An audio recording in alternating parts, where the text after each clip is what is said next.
What's up, 49ers fans? Welcome to the show after the show. Hopefully you guys were watching when I was on with Grant. For anyone that was sitting on here at 12:15, 7 minutes ago saying, where is this guy?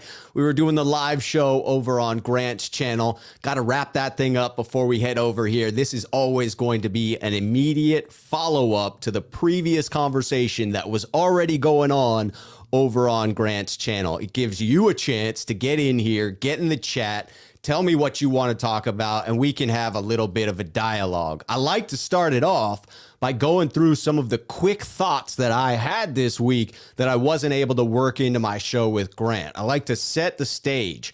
I like to remind people that this here is, we are attempting to keep this positive, because at least for one more week, I am maintaining my expectations where they were coming into the season. Now, I admit, people, that it is those expectations that have left me so heartbroken right now, because it was high expectations coming in, lack of performance up until this point, and now I'm bummed.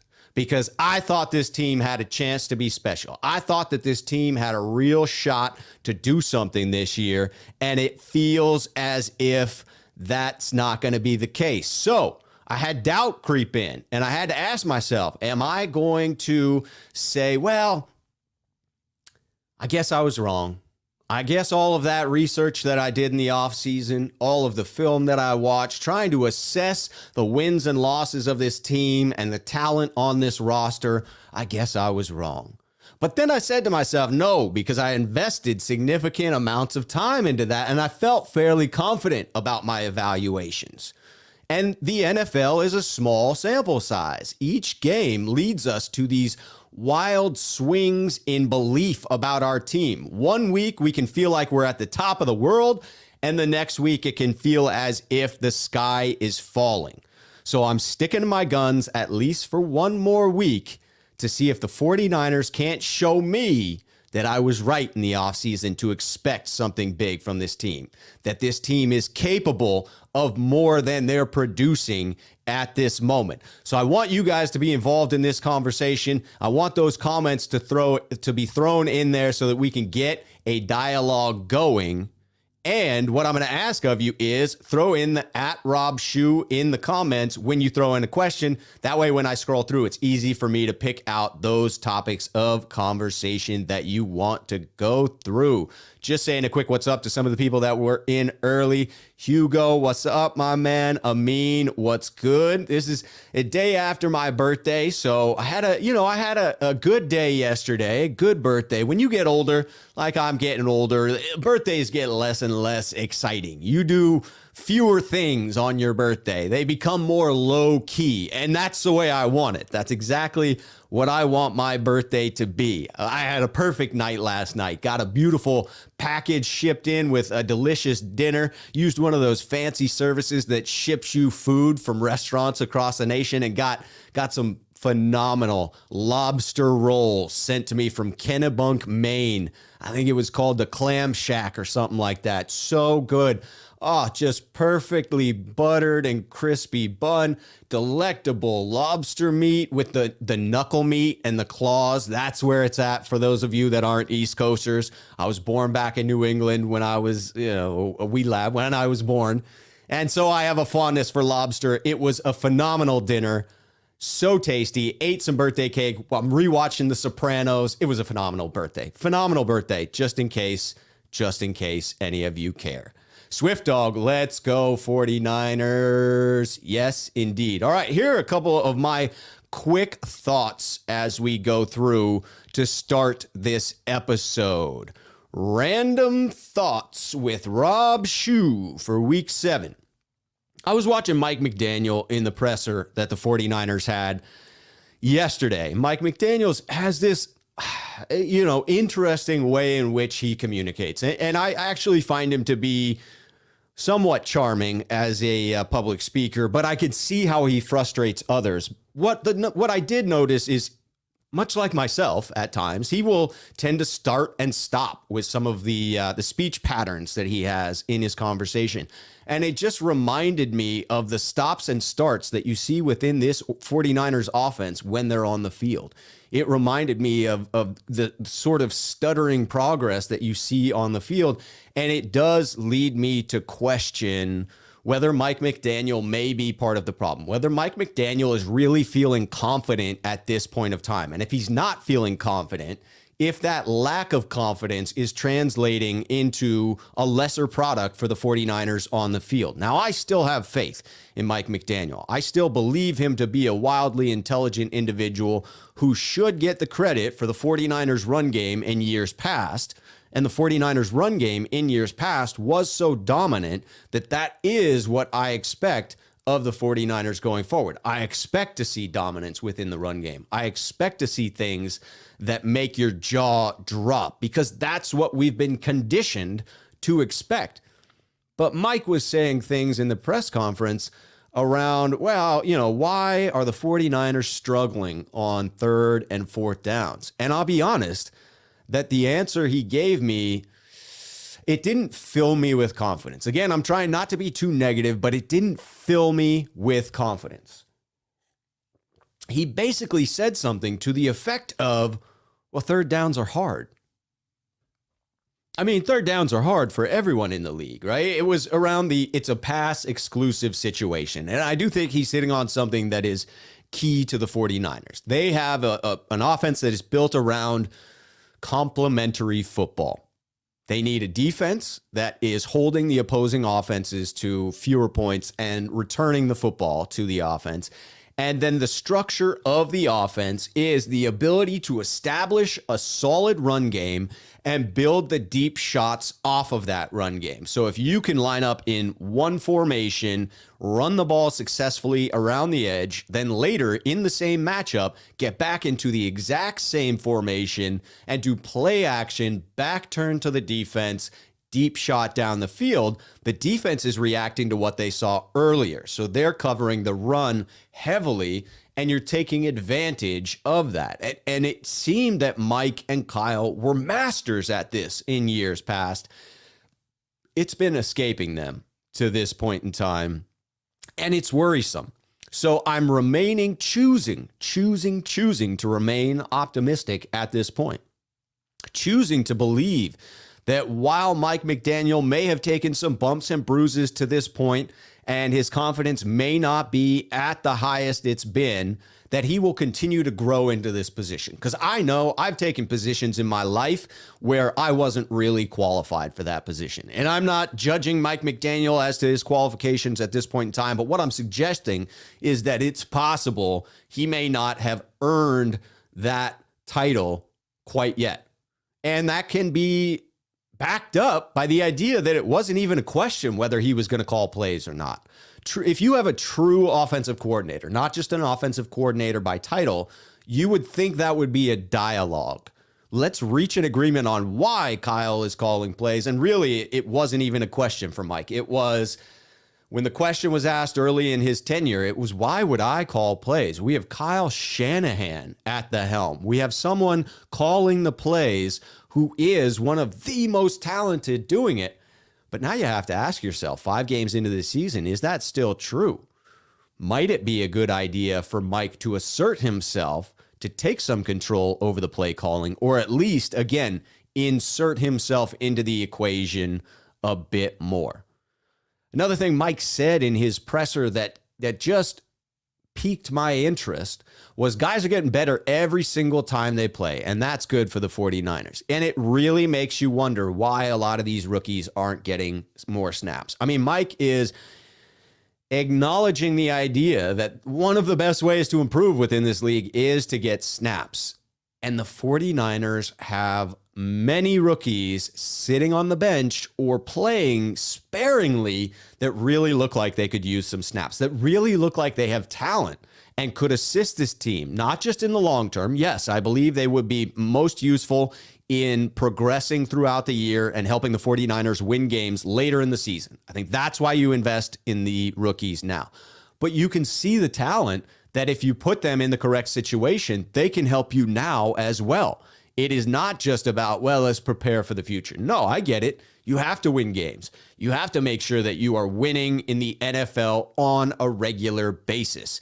You won't have a job for long if you're losing, you could argue, except for Kyle Shanahan with the 3 out of 4 losing seasons here. But I think most of us reasonable 49ers fans would say that really the rubber's hitting the road now. That if you're judging Kyle on the first 4 seasons, maybe that's an incomplete picture. You have to genuinely ask yourself, those first 2 years, was this roster talented enough to win more than they did? Then 2019 was obviously spectacular, and 2020 was a train wreck. I think it's fair to say this is one of the seasons, for me at a bare minimum, this is one of the seasons that I'm looking to as concrete evidence, one way or the other, to sway me in my belief and support of this coaching staff. And to this point, I will openly admit I have not been wowed with what I'm seeing. And I would imagine most 49ers fans are not at 2-3, but I'm left with glimmers of hope. I'm left with very winnable games that the 49ers lost. If you go back to 2019, there were a lot of one-possession games that had the ball bounced one way or another. They may have lost those in 2019. Now, I'm a believer. Your record is what it is. You are what your record is. You can't go back in time and say, well, if only a ball had bounced one way differently, we'd have won that game. Sure, if it had bounced a different way, you'd have lost it by 21 instead of by 7. So I'm not trying to rewrite history here, but what I'm saying is there's still hope for this season for me. And this is the season that I'm really forming some concrete opinions on what our coaching staff and our roster is made of. It's concerning to me that we only gave 1 run to Sermon when Mike McDaniel describes him saying he's never taken a single step back. From the outset of this season, we have asked him to improve in specific areas, and he has never taken a single step back. But if that's the case, again, my frustrations bubble up a little bit. I want to ask the follow-up question of, well, if that's the case, and we saw him be successful in week 4, why then the disappearing act in week 5? Why the reliance upon your rookie quarterback to carry the weight of this team? Did you really think that game plan was going to go gangbusters and the Cardinals just completely shut it down and you were shocked by that? Because I think that the vast majority of fans, with what I saw on the field, I was not terribly shocked that Arizona was able to contain San Francisco in what we were doing with the play calling, with the execution.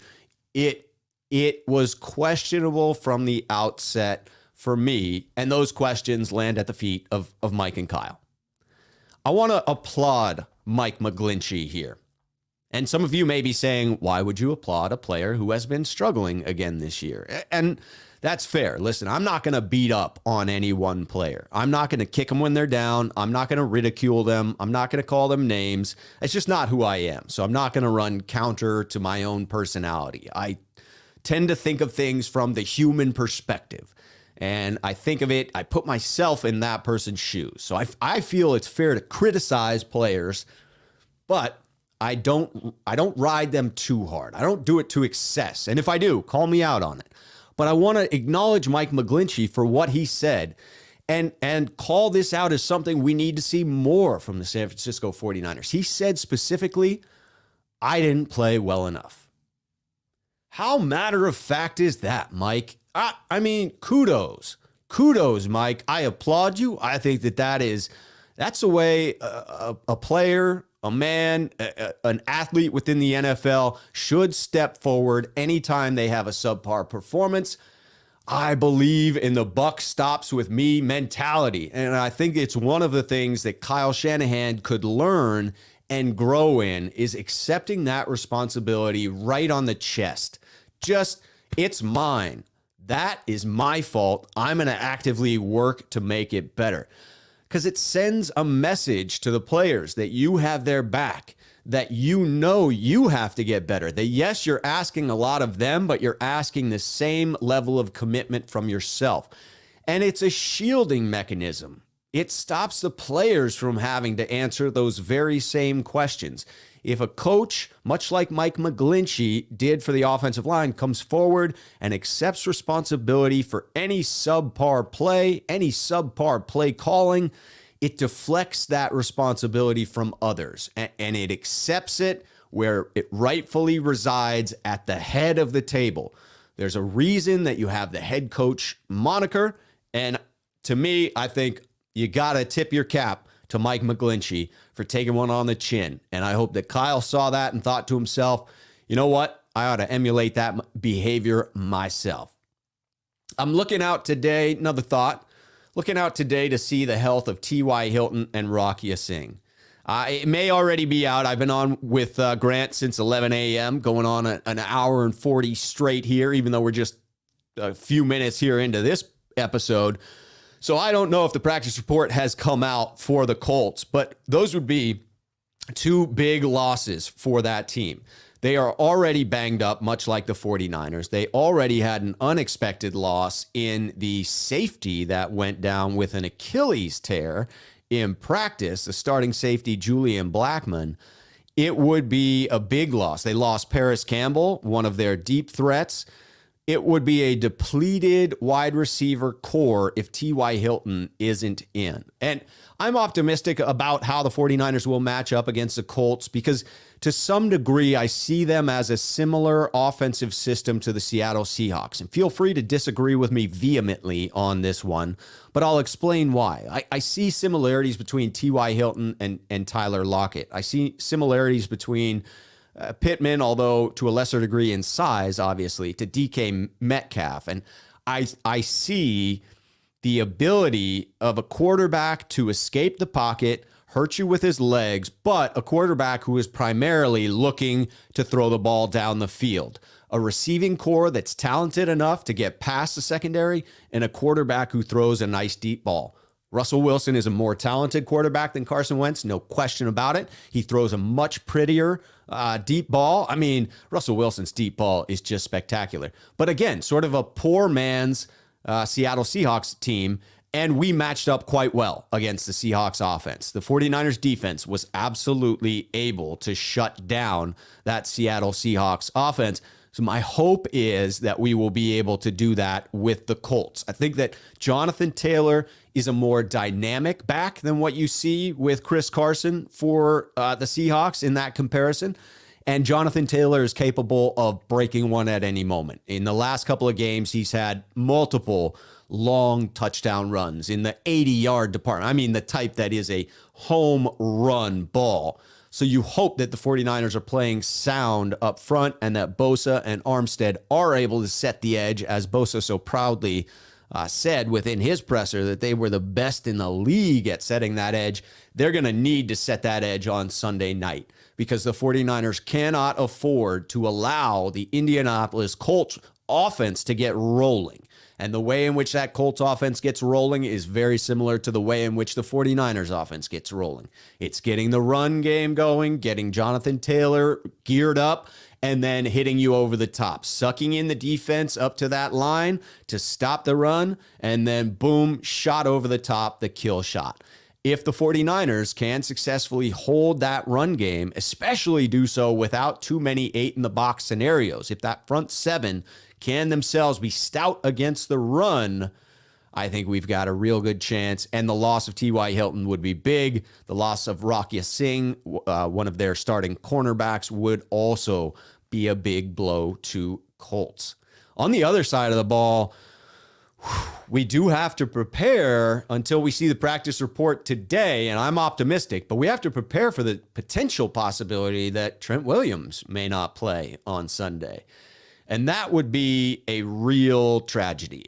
That has been the anchor of the offensive line. That left side has been dominant for the 49ers. It goes from phenomenal to bad, and it goes from left to right. So you start at left tackle, phenomenal with Trent Williams. You move on to Tomlinson, and it's good. For me, Mack, average to below average. Brunskill, really pretty bad to this point in the season, and McGlinchey maybe a little bit better than that. So to me, Mack and McGlinchey both struggling, but Brunskill in between the two is having one of those seasons that I'm sure he would like to forget. And it begs the question of why we're not seeing Aaron Banks. So if we were to see Trent Williams out for this Sunday, that would be a huge blow for the 49ers. We got to cross our fingers that that is not the case. But it brings up a question.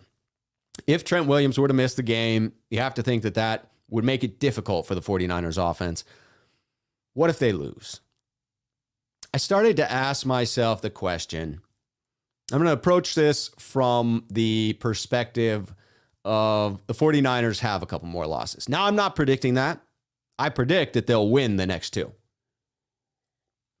I have faith, I should say, that they'll win the next two. I have faith that the 49ers will be able to turn this around.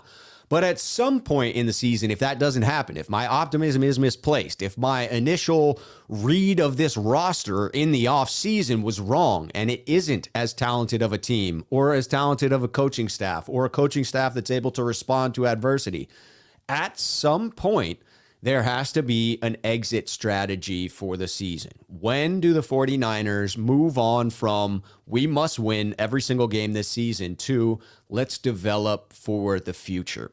I think it's a ways down the season. I do think that the 49ers will pursue this season for longer than they should if it continues in a negative way. If you want to set yourself up for success next year, you have to have snaps for those young players. You have to get them some experience. You have to allow them the opportunity to come in and improve, to get that game time experience. And that means a lot of the veterans that are on this team that were brought back on one-year deals that were expecting a team to be competitive will be upset, will see their playing time reduced. We'll see an opportunity that they had to really set the table to earn big free agency dollars next year. They'll see the rug pulled out from under them with regard to being able to perform on a team that is competing. So the 49ers have to be strategic in how they move on from, yes, we are a contender this year, to maybe we're not. Let's prepare for next year. And you've got to start asking the question, are there any trades that would be made, players that the 49ers would move on from, where they could recoup some draft capital and be able to rebuild a little bit? Who would they want to give more snaps to? Immediately, you go to players like Trey Sermon, Aaron Banks, Trey Lance. You probably want to see Ambry Thomas out there. Why are you investing in Josh Norman if you're looking toward the future? These sorts of decisions would need to be made. You'd have to look at, are there any young, talented players that we could acquire the rights to right now to avoid some of the holes we'll have to fill through free agency? Are there any younger players that are underperforming on other teams where we can acquire them for little to no cost and hope that they can fill in on this roster? Because the 49ers cannot afford. They're too close up against that cap to go out and spend wild dollars in free agency. And they have too many of their own players that they want to bring back. Re-sign. Looking forward, is Shanahan's offensive system too complicated for the abbreviated practices in the preseason? I don't know, man. But what I'm seeing that causes me to ask it is too many mistakes, too many penalties, too much in the way of sloppy plays. And the question for me remains, and the jury is still out, and I'm remaining faithful.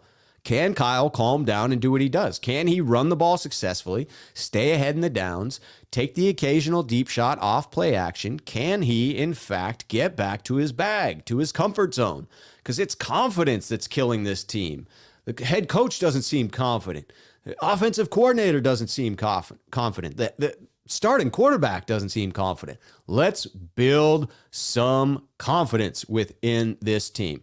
All right, I got some more quick thoughts, and we'll get back to that in just a moment, but I don't want to fall too behind in the comments. So I'm going to dive into some of the comments. Again, if you have comments, questions, things that you want to talk about, points from Grant Show that you want to pull out of there, bring them up. Type in the @RobShoe so that I can see them as I'm going through that comment section. Let me get this banner off of here so that we can see those comments. All right, scrolling through. Give me a little bit of time to find my place here. I appreciate all of the support and the people coming on the channel and participating in the chat. Look at that, calling out the quickness of transition. Julio saying, damn, Ro, that was much faster transition than last week's from Grants to your channel. You're a pro. Yes, I quickly realized that people are impatient and they want to see this face again. After Grants, you can only have 60 seconds of downtime before we're back up and running this thing. So I attempted to immediately transition and execute. I mean, I got to demonstrate for the 49ers what execution looks like. This is execution, Kyle. You can do it. You can do it, baby. All right. Hey, what's up, Rob? Oh, a shout out from Nick coming over from the UK to Portland. Love it. I'm guessing, Nick, that you are seeing the transition into the dreary weather. Right now, it looks like it's 6 o'clock at night outside because it is overcast and gray. But that's just often what the weather is like this time of year. And I'm guessing that Nick is going through the exact same thing across the pond. I like this from Francisco saying, yo, let's get it this weekend. Yeah, it just came from Grants. I'm taking your idea and I'm taking out my signed Rice jersey for some good juju. Yes, Francisco, we need the change in momentum. I already said it. I got new gear on order from NFL Shop. I got to try and change the mo. Got to get the momentum going in the 49ers' favor. And I know no better way to do that than to don my Jerry Rice jersey that I have proudly owned since my older brother gave it to me for Christmas in 1998. This jersey has been to somewhere in the neighborhood of 90 to 100 49ers games, something like that. I mean, it has seen some wear and tear, but it is still in pristine condition because that's how Jerry would want it. Jerry is a clean-cut dude that laid out all his uniform before the game. He pressed the slacks.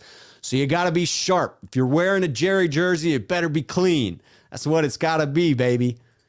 All right. Don here is with me on the idea that at some point you got to transition. It's either win Sunday or trade and start the kids. The trade deadline does hit November 2nd. That leaves only 2 more games for the 49ers before the trade deadline. And I know everyone that's on this show and watching it in the future will see that that's a critical deadline for the 49ers. If things don't go well, you have to ask the question of what can we recoup for the draft next year? And who are the essential players that we want to build from? Can we get anything? Knock on wood that we don't come to this question, but if we lose 2 games, can we get anything for Jimmy G? Can we recoup anything? Greg saying, what do I think the record will be now? Well, what I'll say about that is I went through and did a quick and dirty record prediction, and I landed at 10-6 going into week 17. And when I did the record prediction, week 17 will be against week 18, the 17th game of the season. That will be against LA. In LA, we're going down to Los Angeles, and we got to play the Rams to end the season, and it'll be the calendar will have turned. It will be 2022.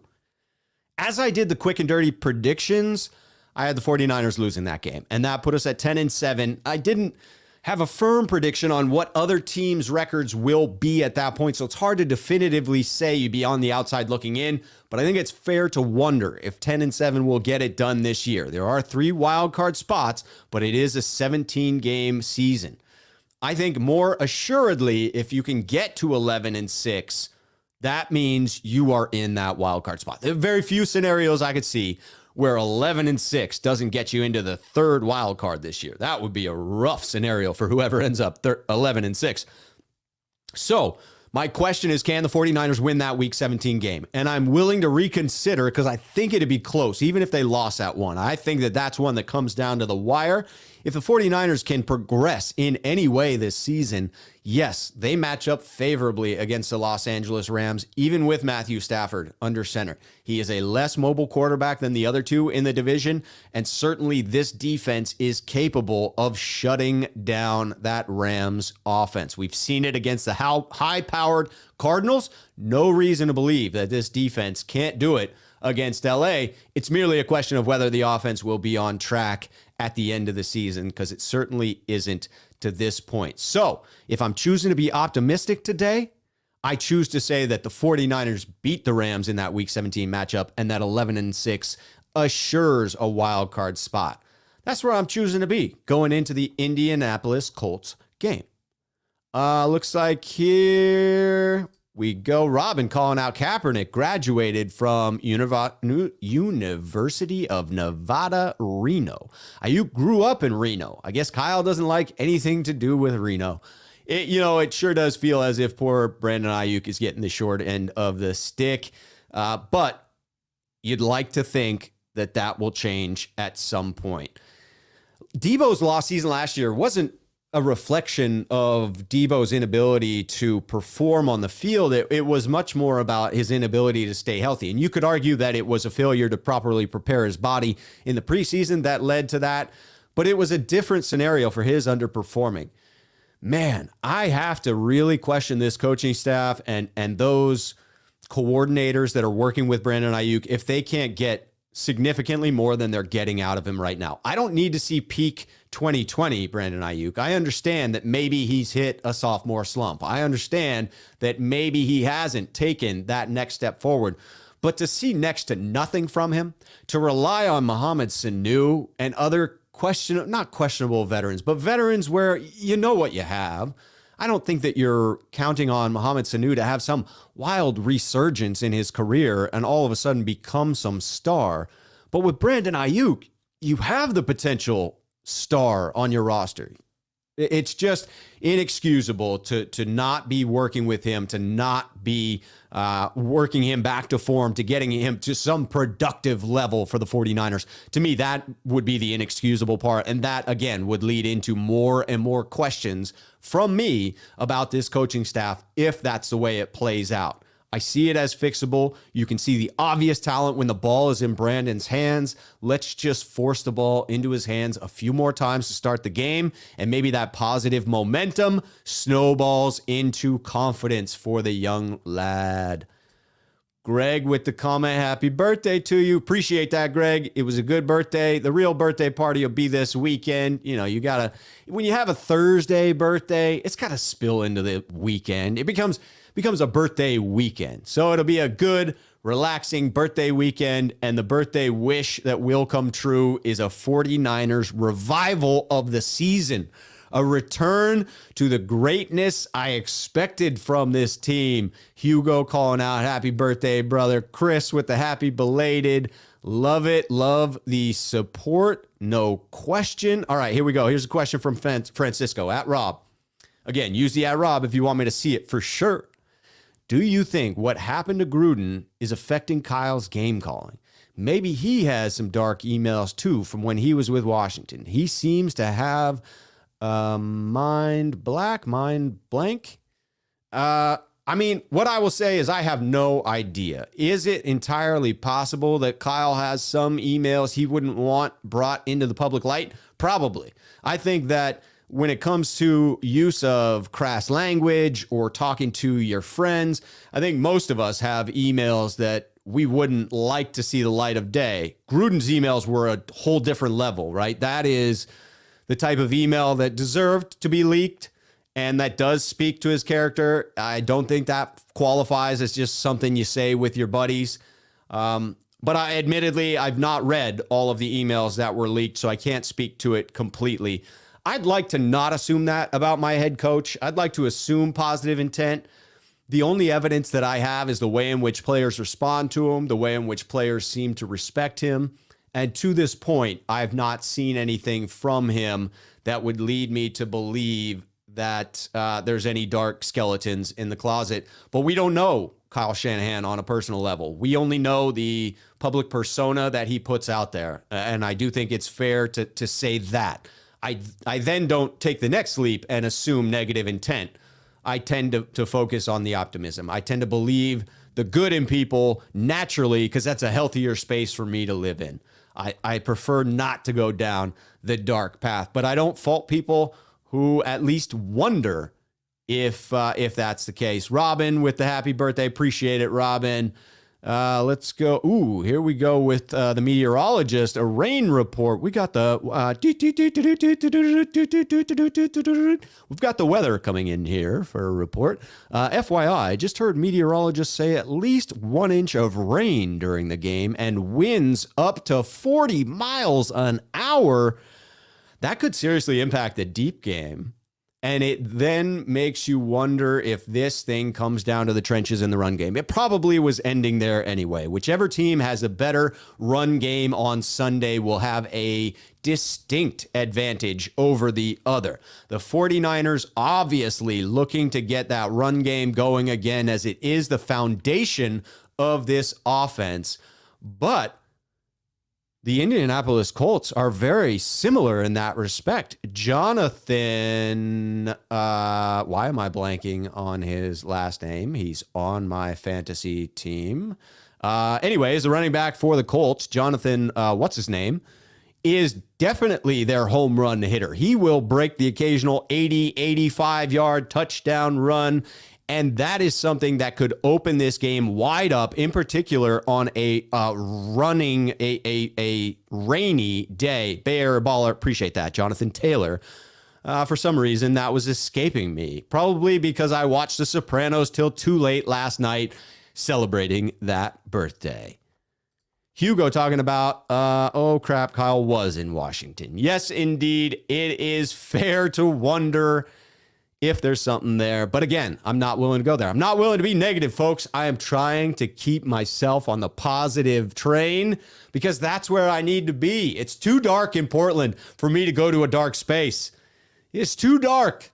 The lights are still on for the 49ers franchise, people. All right, Thomas talking at Rob Shue. Are you taking the under 44 points for Sunday's game? It's prime time, but should be raining. What happens if the Niners lose this game?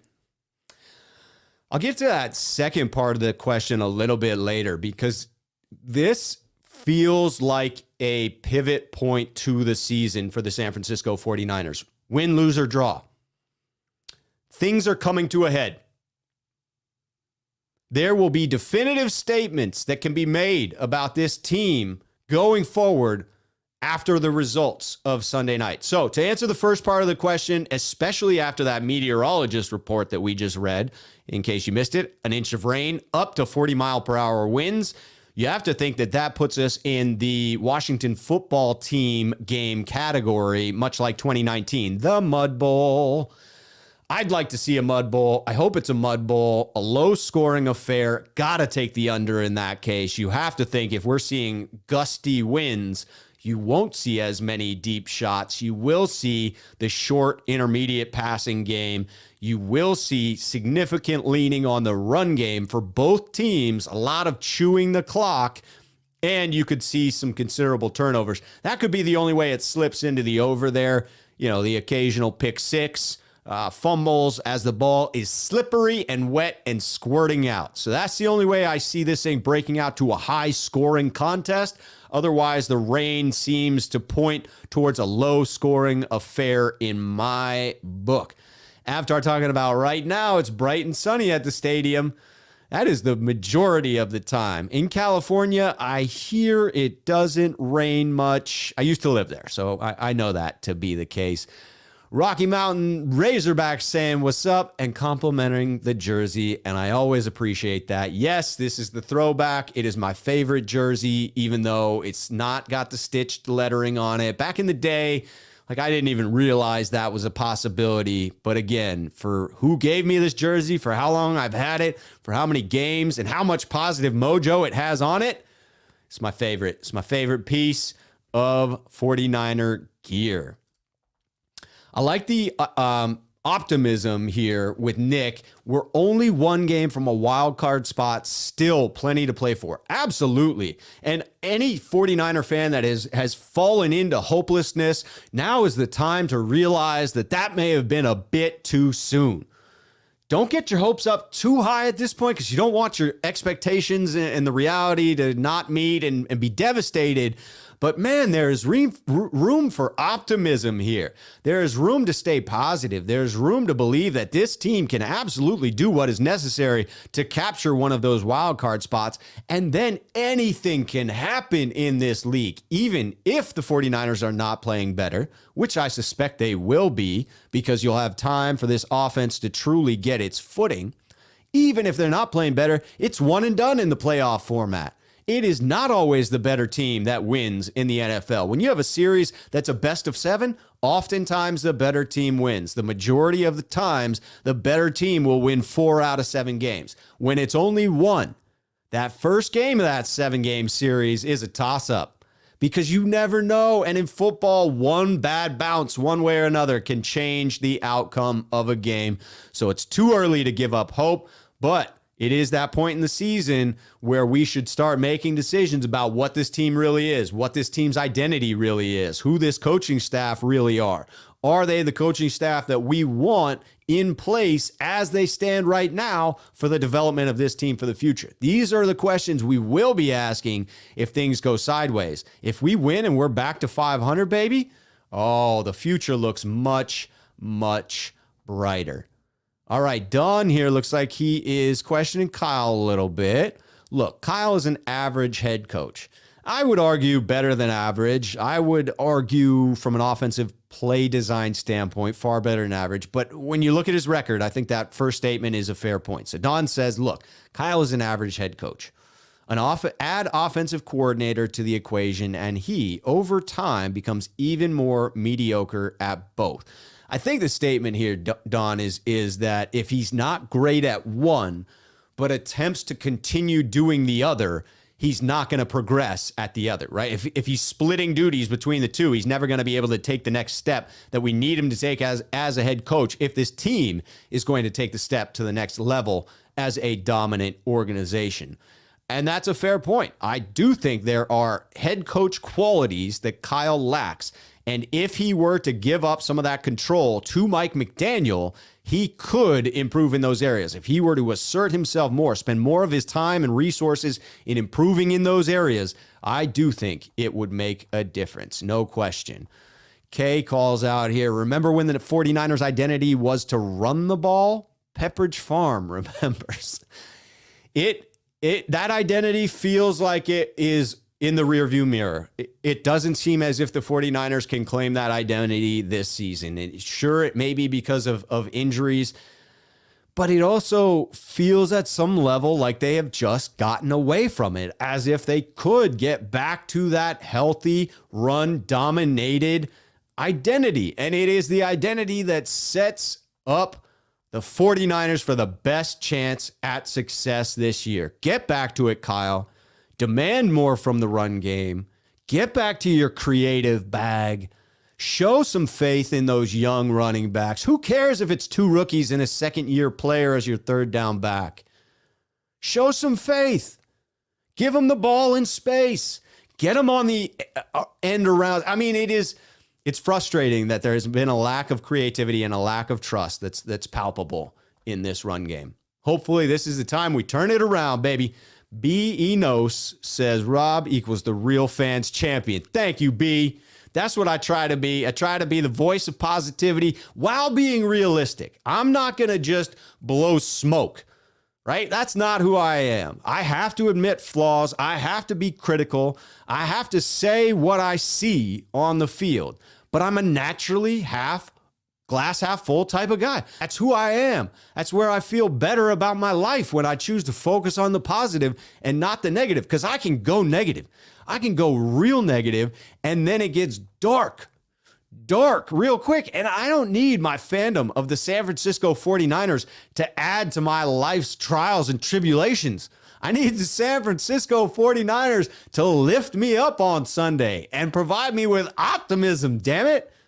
So I'm looking for that this weekend. I'm looking for some positive things to hang my hat on. And the biggest positive I could see is a 49ers win. Nick reporting for us live. NBC reporting T.Y. Hilton unlikely to play Sunday. That is big news. When you look at the loss of Paris Campbell If T.Y. Hilton is unable to play, you're looking at a wide receiver core of Michael Pittman, who is admittedly a very talented receiver, and then a young rookie who Coach Hightower mentioned his name in the special teams. He's their kick returner, but he will also be catching passes if T.Y. Hilton isn't able to go. He's a burner. Can't remember what his name is, but he is a burner. The 49ers need to have coverage over the top. They can't allow those kill shots. You know Carson Wentz, with that arm of his, is going to attempt to escape the pocket and kill us deep. No question about it. Bay Area Baller with the happy birthday shot. I like it, love it. And then the comment. The run game needs to get going versus Indy, especially if it's going to be raining. No question. Run game and ball security will be first and foremost on Sunday night. If the 49ers can continue to play defense the way in which they have the past 2 weeks against the Seattle Seahawks and the Arizona Cardinals, if they can carry forward that momentum on the defensive side of the ball, if they can run the ball successfully, control time of possession, consistently generate first downs, consistently put themselves in third and manageable situations, to touch back on what Mike McDaniel talked about when he talked about pass exclusive downs, to eliminate the pass exclusive downs, put themselves in third and shorts where they can have the option to run the ball as well as throw, so that the defense cannot pin their ears back and get after Jimmy Garoppolo. If they can do those things, the 49ers absolutely should win this game. It is a winnable game, and that makes me a little bit worried with what we've seen to this point in this season. All right, Luke coming in here. Let's call out Luke. It's not the 2-3 record that concerns many fans. Okay, fair enough. It's the weirdness of the play calling and reasoning for trading up to 3. Well, that's fair. I think those are two fair questions to have as a fan base, because we talked about this on Grant's show. You can go back there and watch the clip if you want. In summary, my argument is that we were sold a bill of goods. We were told in the beginning that the 49ers have a plan that's going to allow them to remain in contention, serious contention this year, and build for the future. And that we had insulated ourselves against the inevitable outcome that Jimmy would get dinged up, because Jimmy has struggled to maintain his health throughout an entire season for the 49ers outside of 2019. So that's what we were told as a fan base the move was all about, that we were going to be able to set up a situation where what happened last year wouldn't happen again this year. And then what they told us would happen, happened. Jimmy got hurt. And what they told us was the plan all of a sudden isn't the plan anymore. It's as if they pulled the rug out from under us and said, no. We knew Trey wasn't going to be ready. Well, if you knew Trey wasn't going to be ready, why is he your backup quarterback behind a quarterback you tell us is prone to getting injured?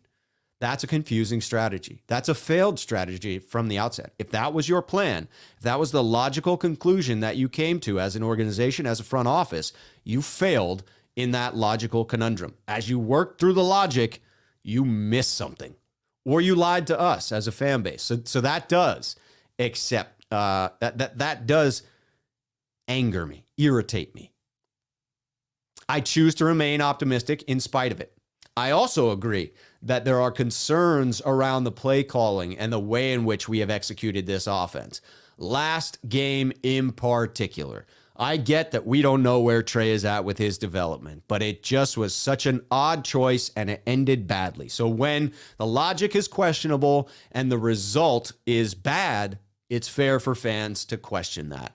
We need to see some reassuring play calling. We need to see some reassuring confidence from this team that they can get back to what they do so well, and that is the run game.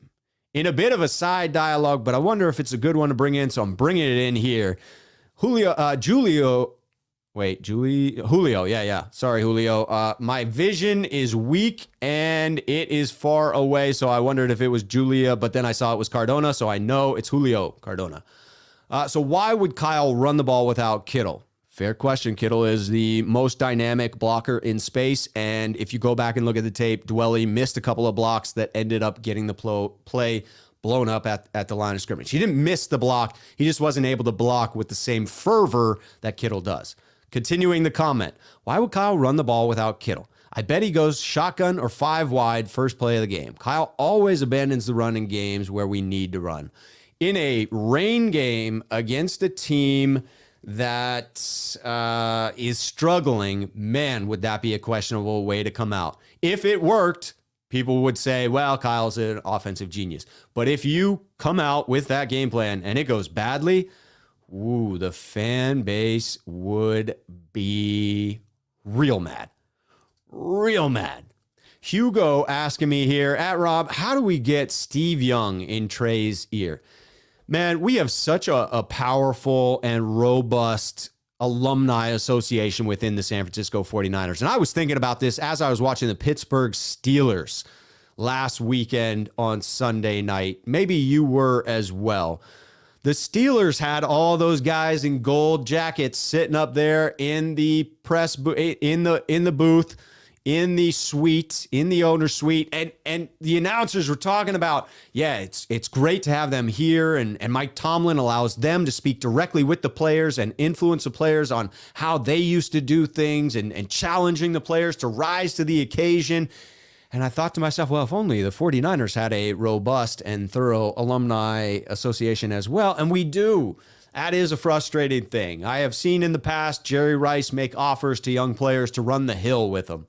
It was one of the reasons I was high on A.J. Brown, was A.J. Brown said in a press conference I watched before the draft, if I go to San Francisco, I can't wait to run the hill with Jerry Rice. And I thought, let's draft that dude. Let's draft that dude, because that's the right mindset. I don't think that the 49ers alumni can force themselves upon the youngins that are within the organization. I think it falls upon the rookies and the young guys to reach out. They got to be big enough to say, hey, you've been here. You were fantastic. I'd like your insight. I think you would find the 49ers alumni to be very open to that. Certainly Jerry, Steve, and Ronnie Lott, all super close to the organization, all very kind individuals, all very insightful, all tops at their position. I mean, really elite. You would think that they could bring something to the table there. Nick coming in, if 49ers want to trade Jimmy G, then this will be his last game. I can't imagine them risking him a day or two before trade deadline, surely. That's a fair call out. And I wonder if there's really any possible scenario that they move on from Jimmy G. It seems as if the 49ers are really thoroughly committed to this year being his team. There's, I think, no chance the 49ers are mathematically eliminated before the trade deadline. So they will be able to say to the fan base, hey, man, we're still in this thing. All we got to do is win a couple more games. So we got to keep Jimmy here. He gives us the best chance to win right now. Play Jimmy going forward. I see very few scenarios where it's an about face and an adjustment to allow Trey to start. And I hope that they're correct in that insulates Trey from too many bad hits or negative experiences. And I hope in the long run, we can look at this plan and say the 49ers develop Trey Lance appropriately. For the short term, it feels as if it will be messy. It will be painful for those of us that are diehard 49ers fans and don't get off this bus just because people are losing. It could get ugly if the 49ers continue to go down this path where they're riding two boats, where they're trying to do two things simultaneously. I just don't see a scenario that plays out that brings this back together. I think we have to hope for Jimmy to regain some of that 2019 magic and have a better season going forward. If not, we're just in for a long ride. That's my prediction on that one. Nick coming in. In fairness, I don't think a trade will happen. Jed isn't bothered about the money. He's not, and he shouldn't be. And let's be honest, that while we think that $27 million could do a lot of good for the 49ers, first of all, it's no longer $27 million. That's broken up into 18 game checks, and we are going into week 7. So after this week's game, 7 of those checks will have already been paid to Jimmy. Some of it was a bonus that happened earlier, 1 point something million, I believe, in the start of the season. So you really only save about half of the remaining salary. And you wonder in a trade if the other team wouldn't force the 49ers to eat a portion of that salary anyway. So yes, I don't think Jed should be worried about the money. I'm certainly not worried about Jed York's money. I'm fine with spending Jed York's money. I do worry about the cap dollars.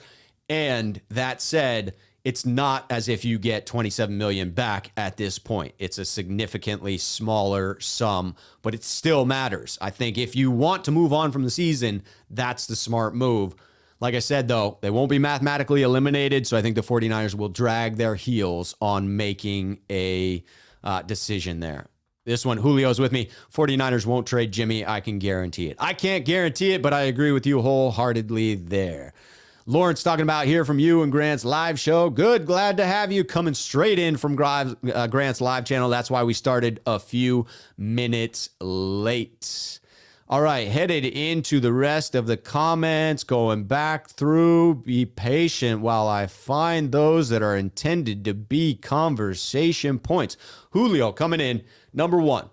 It would be difficult for a team to create the space for his contract midseason. That's talking about Jimmy Garoppolo. That is true, although, again, it is a smaller contract now that a portion of it has been paid.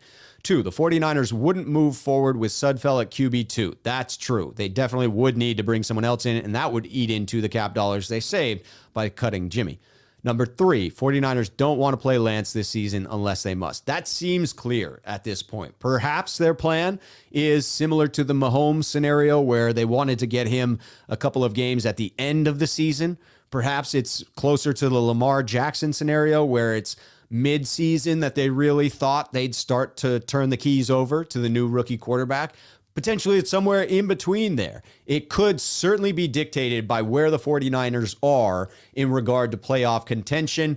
I just worry, again, that they won't be mathematically eliminated and therefore they will roll this way for basically the entire season. I agree. Bay Area calling out that his emails are boring and nobody'd want to go back through those. I tend to agree with mine for sure. All right, let's look for some more comments coming in here. All right, let's go from Nick. That's the kicking game and potentially also with them. Oh, yes, the wind, that 40-mile-an-hour wind will offset both the passing game, the deep shots, and certainly Joey Sly is going to have a tough game kicking with 40-mile-per-hour winds. You would think that and a wet ball that doesn't travel very far when kicked would lead towards more going for it on fourth down. We know how that turned out the last time. Hopefully that's not the case going forward. A little bit more fourth down conversions from the 49ers. Some more successful fourth down conversions. Julio back in. Rob, you say 49ers will try to get run game going so confidently, but I don't know about that. Well, I say it confidently to try and sell myself on it, Julio.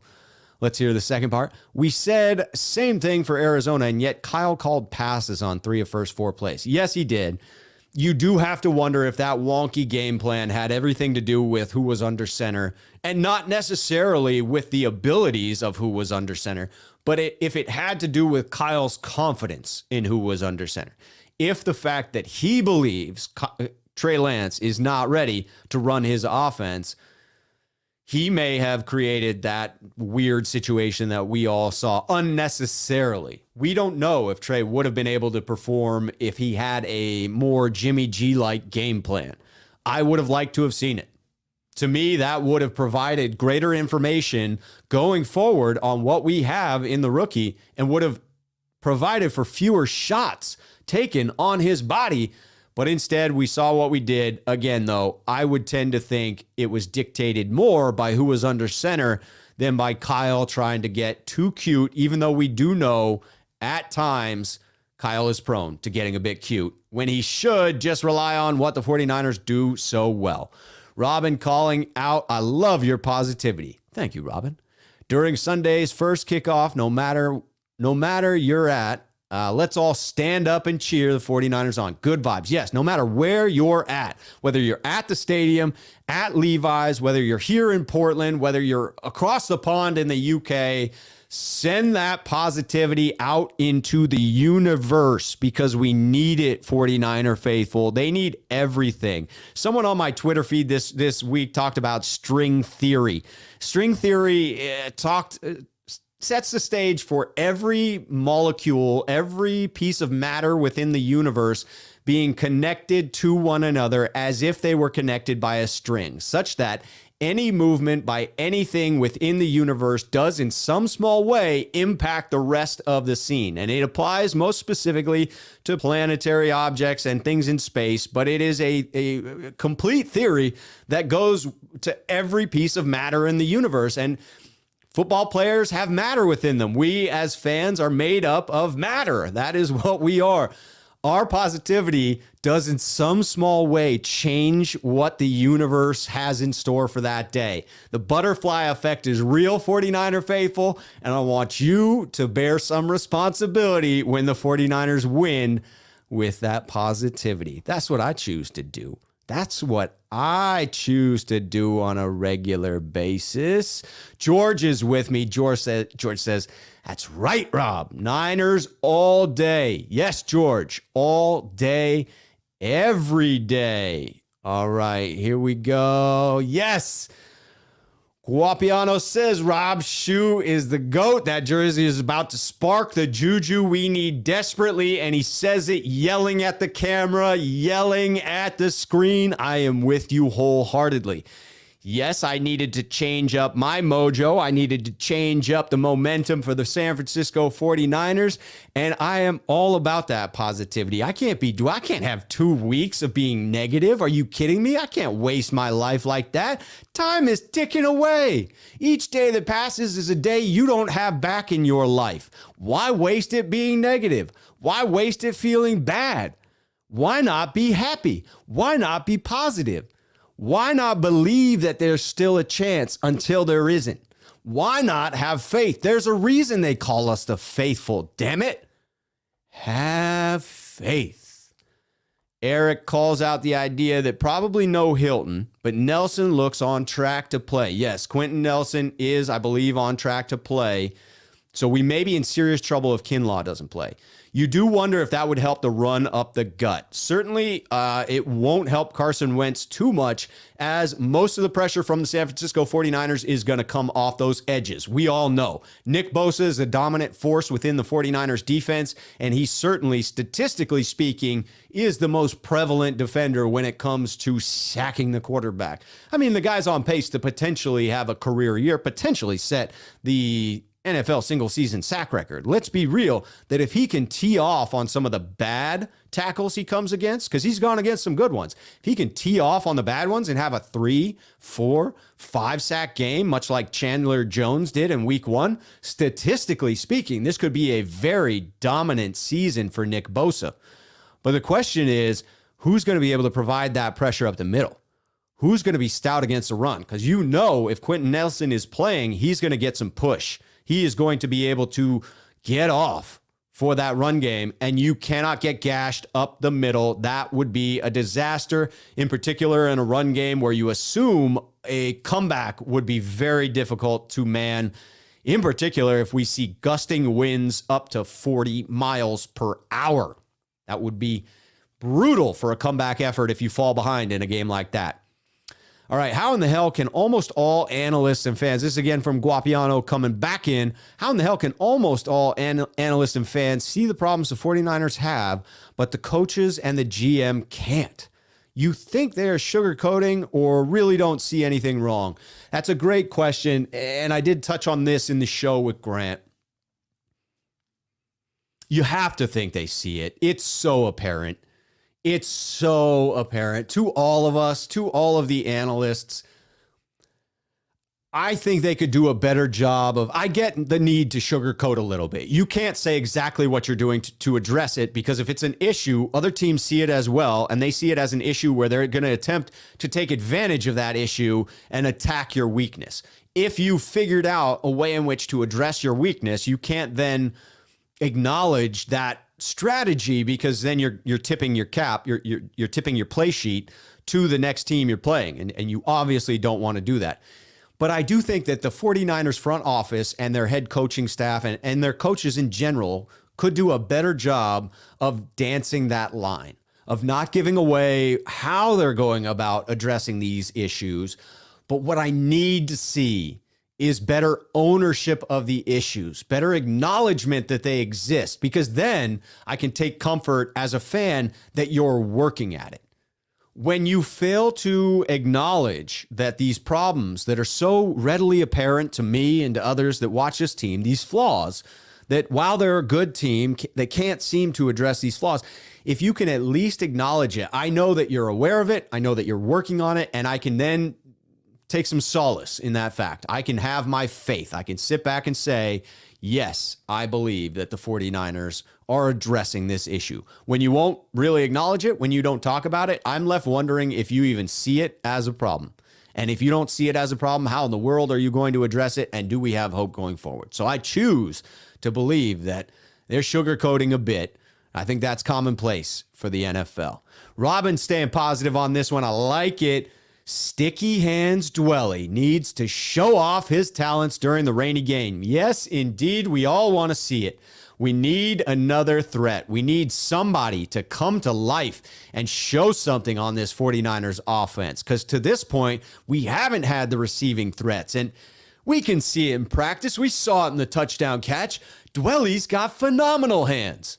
Dwelly reshaped his body this year. He looks like he's in great shape. He looks like he is ready to compete this year. So let's give him the chance. The 49ers have been looking for a true second option at tight end consistently in free agency. You see it with the players they flirt with on a regular basis. They looked at Zach Ertz. They look at Hurst. There were a bunch of players that came available. Mark Andrews that they pursued. I mean, there are plenty of people that you've heard ties to. Maybe I'm doing a false tie to Mark Andrews, but you have heard players that they've pursued where it's clear they want a second option behind Kittle, someone who is a capable pass catcher. And it seems to us fans that you have that, but are not developing it in Dwelly. And again, it goes back to mounting frustrations for me around developing players and feeling as if we're not seeing the progression that we should from players that flash talent, no question. Chester goes back to the entirety of the strategy, and I do think if you're questioning the result, it's fair to go back and look at the strategy and wonder if it was ever really primed for success. Chester asks, we should have released Jimmy in May and went all in on the rebuild. That's a fair stance to take. Most teams, if you are trading up to draft someone at number 3 and you gave up considerable assets to do so, most teams then admit it's basically, we're waiting for this guy. We are developing this guy. We are investing in this guy's future. And in order to do so, we are going to get him play time. We're going to surround him with as much talent as we can. We're not going to hold on to a quarterback that is more than a bridge quarterback. You move on from the veteran. You bring in the obvious bridge where it's clear as day that he's just there until Trey can handle it. And then you move forward. It's what the Patriots did. They took it one step forward and let their bridge quarterback go and transition on. It's what the Bears did.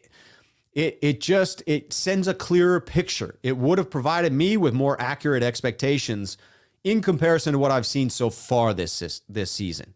Again, my hope is that they weren't lying to us, that they do believe in this 2-quarterback system, that they do think they can make it work, and that they have the talent in the room to do it.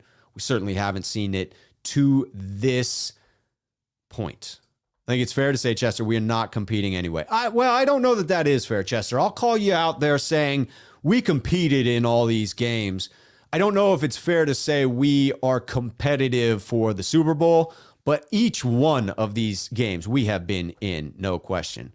Guapiano saying, do you think we play vanilla in the beginning of the year so that we could bust out all of the fire schemes later on, making it harder for us to be scouted early on in the season? I do think Kyle has a tendency to hold back a bit when he feels that he can.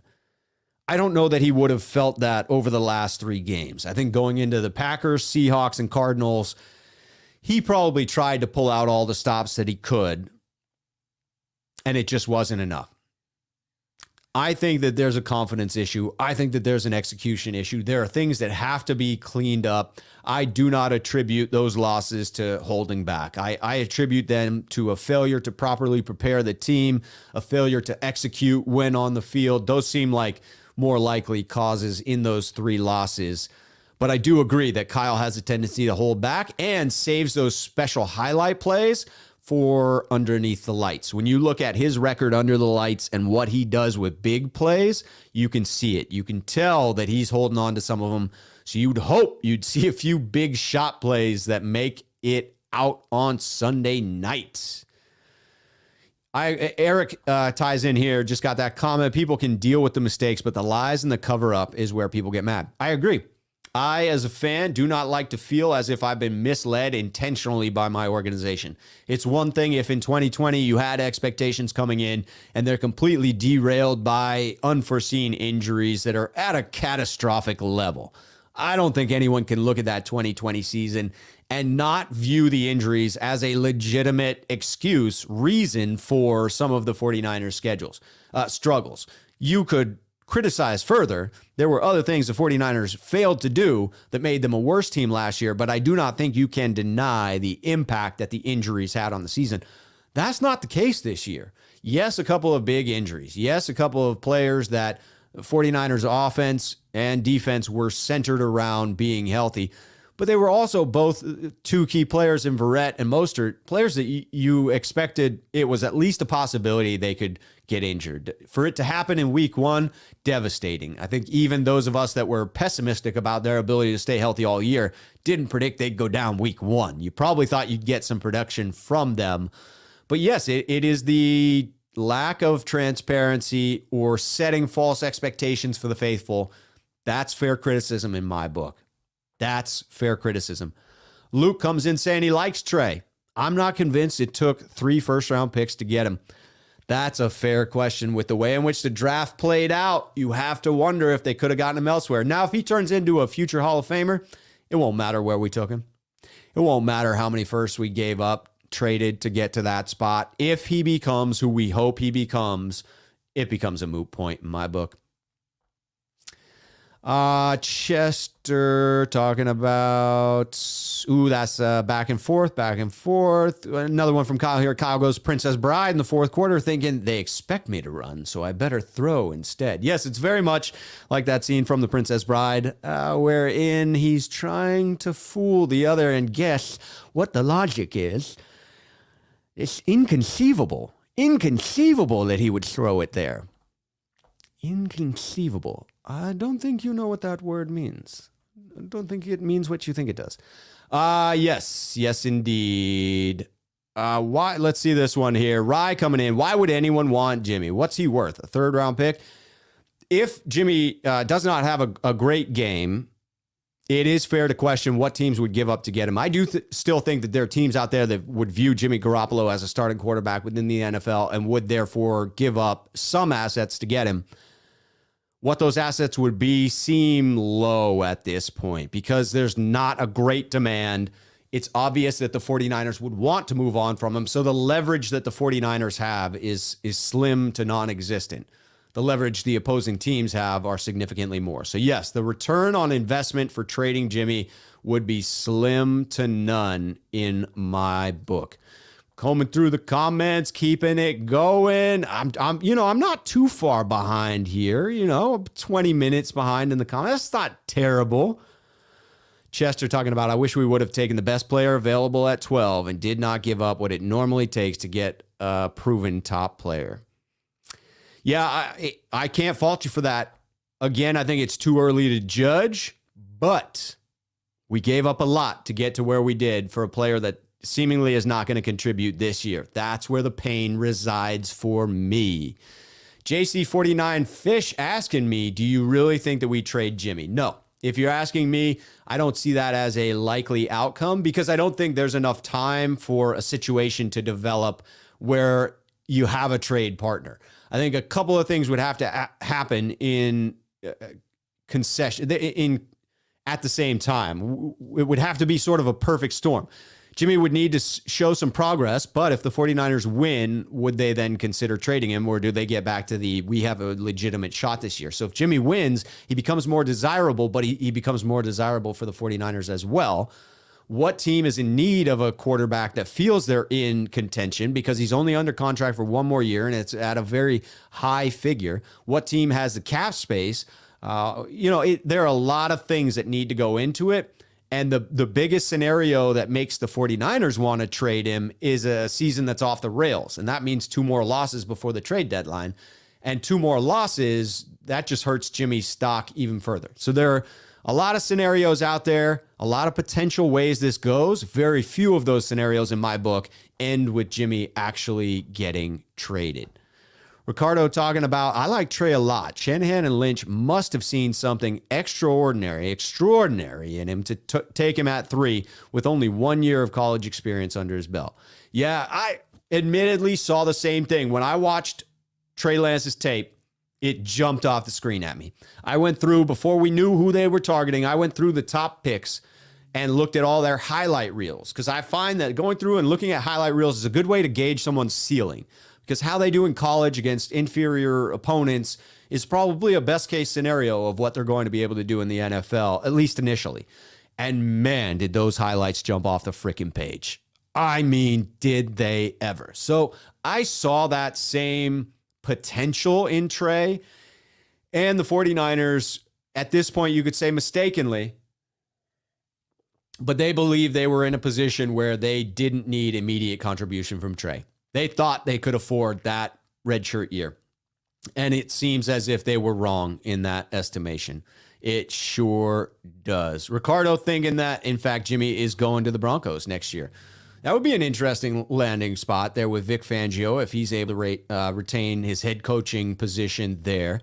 You wonder, though, I mean, Teddy Bridgewater has been solid, if nothing else, within his start there. I don't know that he's the issue for Denver, but you have to go through and list off these teams who are in potential. And Denver is one where it's not a settled quarterback situation. You could say the same thing about Carolina.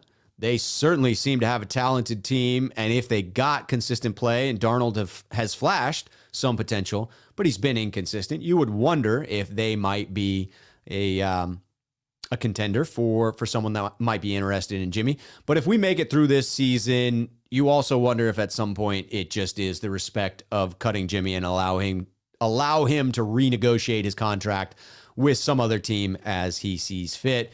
Eric talking about the expectations we should have and what you might get back if they did trade Jimmy. We should be targeting a 5th anyways, 5th round pick. Would end up drafting a better player than a 3rd. I like that. I like the comedy in there. I didn't see it coming, and it hit me upside the head. Yes, you would rather have a 5th than a 3rd, because the Niners seem to be a hell of a lot more efficient with their 5th round picks than they are with their 3rds or their 2nds or their 1sts. JC49 Fish asking, is George worth a 1st round trade? I do believe you could get a 1st round pick for George Kittle. I firmly believe that. I would not accept a 1st round pick for George Kittle. I still hold out hope for what he does within this offense, what he allows us to do in the run game. And I'm of the belief that the average games missed in the NFL on a 16-game season, when you look back at the studies, is above 2 games. It is approximately 2 games. You would assume that bumps up a little bit with an additional game on the schedule. I bet that the average games missed by any player in the NFL will hover above 2 games when you look back at the 2021 season. More and more players are being held out when they've got that calf issue. They know that if they play through it, it could be an Achilles where they lose their entire season. More and more players are being held back when they would have traditionally played. So I think you'll see games missed on average going up in the league. So for Kittle to miss these 3 games, if he can come back and stay healthy, I would look at 2021 as a pretty average season for what I expect going forward as far as health from Kittle. I understand the concerns. If you can't stay on the field, you can't contribute. But with what he does on the field, it's so spectacular. It is so spectacular. Luke educating us here in the UK. Are they called the Fab 49ers? I don't know. Good question. We have a UK resident in here. Let's see if Nick can answer that. Well, maybe there's an answer. Not what I have heard them being called. No, the Fab is out. The Fab, but we do have the Fab 4. 49ers. Clever. I like it. Good comedy going on here. Clifton, let's bring it in, Clifton. Clifton asking, will the Jacksonville game even count? Thinking about traveling. I've got that one on the stat sheet for myself too. I'm going to be there. I have been to one stadium in Florida. Unfortunately, it was for the Super Bowl in 2019. I have yet to check off the Jacksonville Jaguars stadium, but I saw this as my opportunity to do it. Watch Trevor Lawrence, the #1 overall pick. It seemed like a team we'd beat up on, but it would be worth watching because you've got the future face of their franchise, Sunshine, out there on the field doing good things, and I thought he'd be fun to watch. Now I don't know. I haven't booked my flight. I've reserved my hotel because I can refund that. I haven't booked the flight yet because we're sort of in that range where it's almost at the cheapest time to book a flight. I got to make that call soon. I think I'll probably wait until Sunday night.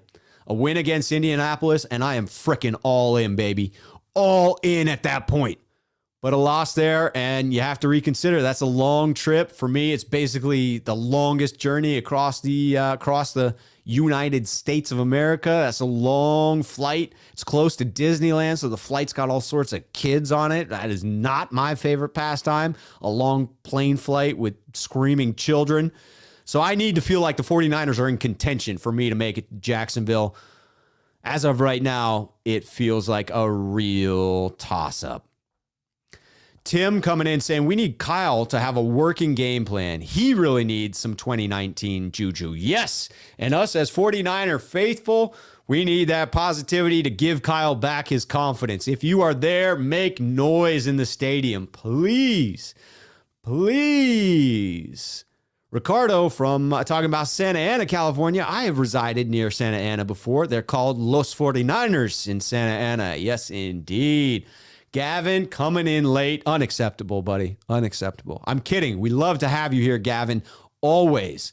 Always. Ooh, Gavin, next time around, I need you to remind me before the show because this is a great idea. I have to ridicule myself for the large brick that I have here in my office. If I went to go get it right now, there would be a blank screen and you'd hear some crashing in the background as I tried to grab it and knocked over whatever picture frame it's sitting next to. But yes, you do need to see the brick. It says something like forever in love and forever faithful. It's got my anniversary with my wife on there, June 18th, 2011. That is the date I used to sell my wife on the idea of getting a brick. There is the opposing brick that is in Levi's Stadium, but I will be glad when that stadium is demolished and goes back to San Francisco. I'll be okay that I wasted my money on that brick for sure. Robin giving us some optimism about inclement weather. I think that's how it's pronounced. Brandon Ayuk played well during inclement weather at McQueen High School in Reno, Nevada. Good. We need people who are wet ball specialists. We need people who can make the catch when the ball is slippery. Yes, indeed. Gavin coming in with the @Rob Shoe. Can Jed York tell the difference between poop and chocolate sauce unless it was rubbed across his top lip, or is Jimmy still worth the $25 million we are paying him? Goodness gracious, Gavin, that is quite the visual. Not exactly pleasant there, I would say, but it's a fair criticism to wonder if Jed York realizes he is flushing his money down the toilet. He seems to be okay with it. He seems to be fine with the fact that we may not be really competitive this year. We are slightly better to this point with Jimmy on the field, and that seems to be enough for him to continue to flush the remainder of that $27 million down the drain. My hope is that you can see a bit of a resurgence. I'm not giving up on Garoppolo just yet for what he brings to the table. I am frustrated to this point with his play, and if I'm honest, believe that we probably should move to Trey Lance sooner than the 49ers have showed that they are actually willing to. But I will definitely give him the benefit of the doubt, and I'm hoping for it to turn around. Guapiano saying, I honestly feel like he didn't show too much against the Cards and the Seahawks, because we play them twice, and he would rather have the win down the road later on. I sure hope so. I hope that he's got something left in the bag. I hope that it's a lack of confidence and he can turn it around, because we need to see something more than what we've seen to this point. EMA Beats, I didn't see it, man. I didn't mean to skip you on purpose. If you can put it back in there, it would take me a while to go back through and try and find it in the other questions in there. But throw it back in the chat, and if I see it popping back in, I will make my damnedest effort to get to it. All right, Gavin talking about sometimes he misses questions and comes back. Oh, yes, I do. I come back on it. Yes, I sometimes do, but I will definitely come back on it if you put it back into the chat. Luke talking about my family was Welsh 850 years ago. Luke, I am impressed with the fact that you can trace your family roots back 850 years. I went back 150 years to when my family came over to the States in 1856 or something like that. My great-great-great-great-grandfather, Christian Schuh, who was Christian Schumacher, came over from Germany at that point. But good Lord, I have not traced it back to the roots there. I've got mad respect. Talking about Jimmy, some back and forth on here that I don't think is questions to me. I'm keeping it going, seeing if we got any others. Let's see. Ooh, come on. EMA, I'm telling you, put it in there. Where's he at? Let's see. Ooh, is this it? Ooh, EMA is upset. Maybe he left after that. Good Lord, man. I apologize for missing your question. That was not intentional. Good sir. It looks like we have wrapped up the vast majority of the questions. Francisco agreeing with me. I'm with you, Rob. Kittle can take a few off games. Yeah, Kittle definitely contributes when he's on the field, but hasn't been able to remain healthy. Nick asking, am I coming to London if the 49ers play across here? Yes, I would love to. I've yet to travel to London, and I would absolutely love to see a game there. I would love to pop a pin out in the ocean to signify that I have seen a game across the pond here. Luke is with me on the kids on long flights. That's the worst. Seat kickers are the worst on long flights. Indeed, flights are stressful enough, especially now that we have to wear masks while we're on them. You don't need somebody kicking the back of your seat on a 6-hour flight. 2 legs going into Jacksonville, no less. No direct flights from Portland to Jacksonville. Gavin talking about bringing the brick to the next mailbag. I will. Next mailbag will be Wednesday of next week. Remind me, send in your questions. If you're watching now and you want to get a question into the mailbag, you can email me, 49ersmailbag@gmail.com. You can hit me up on Twitter, whether it's direct message or just at me. I am the left shoe, the left SCHUH on Twitter. Hit me up there, or leave it in the comments section of the previous mailbag video. Leave that comment on YouTube in the comment section. I will attempt to get to it. Although with EMA Beats here, just a heads up, if I miss the question, it is not intentional. It is just me attempting to do 2 things at once and not being great at multitasking at all. Ask my wife on that. We typed out a lot. It's too much to ask the question. All right, I see another one at me on here. If the Jaguars offer us 2 first rounds for Shanahan, are you taking it? That's tough. That's real tough. I think that I'd have to consider it because Jacksonville's picks would be high picks. And to this point, I've not seen what I'd like to see from Coach Shanahan. And man, that's a tough one to say though, because I am still on that bandwagon. I still believe that it is worth waiting this thing out. And I do believe that it is still worth investing in Coach Shanahan. I think that if you got off of him, it'd be like the Browns getting off of Bill Belichick when they did. That you just had to get a couple of things addressed for Bill Belichick. The greatness was there, and I hope that's the case with Coach Shanahan. Obvious flaws in his game. I'm not questioning that at all. But like I said, I'd be reticent to get rid of him at this point. Now, a couple more losses, man, I could get a little dark there. That's for sure. All right, EMA has forgiven me now. Don't trip, homie. I'm not tripping. I'm definitely not, and I didn't intend to skip your question. I always try to get to all of them. Apologies for not getting to it, my friend. Spider Niner saying, how do the players not see the elephant in the room? They all know how things work in the NFL. So when your team goes all in for the number 3 pick in the draft, how do they not see what's going on? That's a fair question because it's part of the locker room that clearly is still on the Jimmy G bandwagon, that still believes they want to stay with Jimmy G because he gives them the best shot at winning this year. And a lot of people playing on one-year deals. And I think those are the people that you can respect them wanting to stick with Jimmy if they believe Jimmy is the better shot at winning on any given Sunday. If they truly believe Jimmy gives them the better shot, they're only here with SF through the end of the 2021 season, and then most of them will move on. San Francisco has very few players signed for 2022 and very little cap dollars to spend. So the vast majority of these one-year deals that we were able to get this year, unless maybe you look at a player like Jeff Wilson Jr., who signed the one-year deal and then unfortunately got hurt and so may be available at a discount, unless you see more discounted players, a lot of these guys are going to be gone. So they don't care about your development plan for the future. They don't care what you want to do for 2022. They care about what you're going to do to win and to help them earn their money on their next contract. That's fair. That is where the locker room divide in my mind is real, and it needs to be acknowledged. That's for sure. Gavin talking about what's your thoughts on the possibility of Eric Bieniemy or Eric the Enemy as a head coach.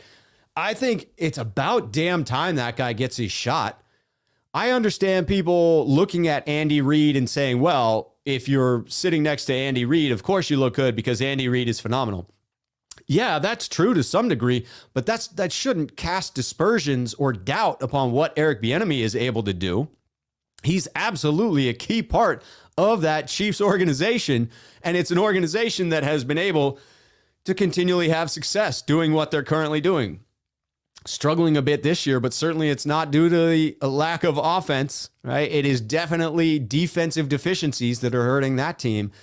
He'll get his shot somewhere. It's definitely strange that they're not, that no team in the NFL has given him a shot to this point. It seems this fascination with, we're going to go with the next young hot thing, the next exciting young coach that might turn out to be Sean McVay instead of giving the old guy that's been there a while a chance at proving himself there.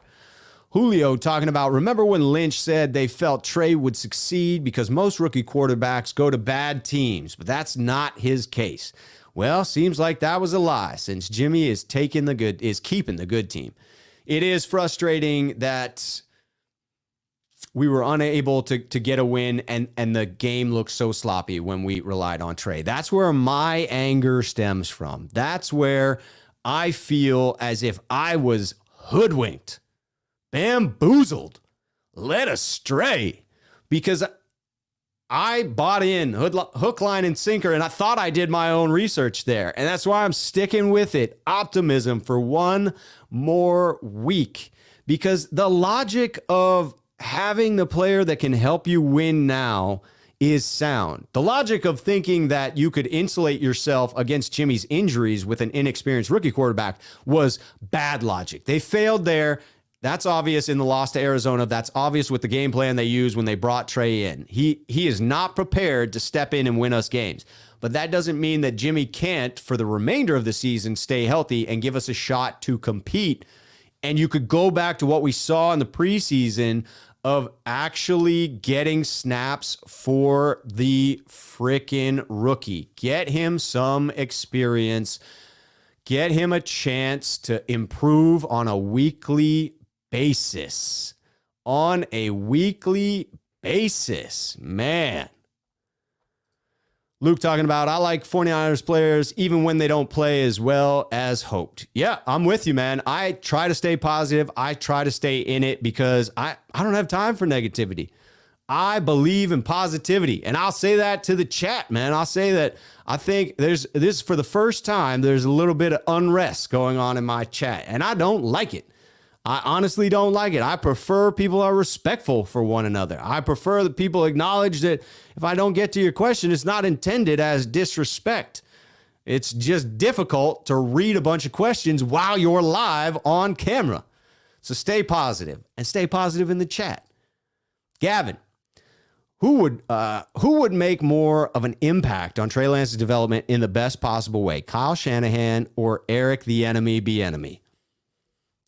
I've said this before, and someone objected to it on Twitter and tried to get back in with, well, look at the progression of RG3 and Kirk Cousins. My argument is I have not seen Kyle Shanahan successfully develop a rookie quarterback.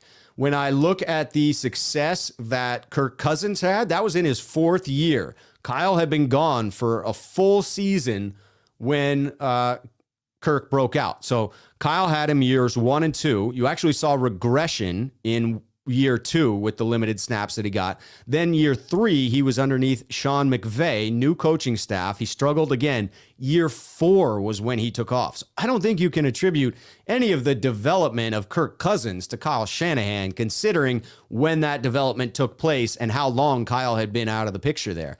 You can say, yes, he developed RG3 to perform wildly in that first season. I do have to ask the question, was RG3 just that talented coming into the league that Shanahan was able to plug him into his system and allow him to be successful, put him into a situation that allowed him to showcase his talents?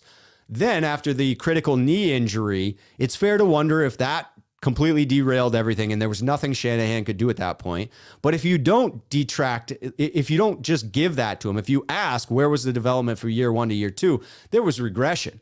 There was regression in what RG3 was doing in year 2. Again, I accept the injury as valid reasons behind that. It was a gnarly knee injury. I remember watching it and feeling pain for RG3 in that moment, in that playoff game. That was atrocious. But other than Matt Schaub, who was not a rookie when Kyle developed him, Kyle has not had a track record of developing quarterbacks. He got one really solid season out of Matt Ryan in his 2nd year in Atlanta. But again, that was a quarterback who was already established. Still going on. All right. Tom Gable? That may be an answer to something. Brian Daboll, a lot of people calling out for Brian Daboll. That's a fascinating one because of what he was able to do with Josh Allen. Josh Allen seems like a reasonable comp for Trey Lance, and it certainly appeals as if they have worked miracles over there in Buffalo. That is for sure. Gavin, how's the run game going to look like against the Colts? I'd like to think that we get back to doing what we need to do. I think that we're looking at a 25 carry game split between the two backs. I hope to see a mix of thunder and lightning.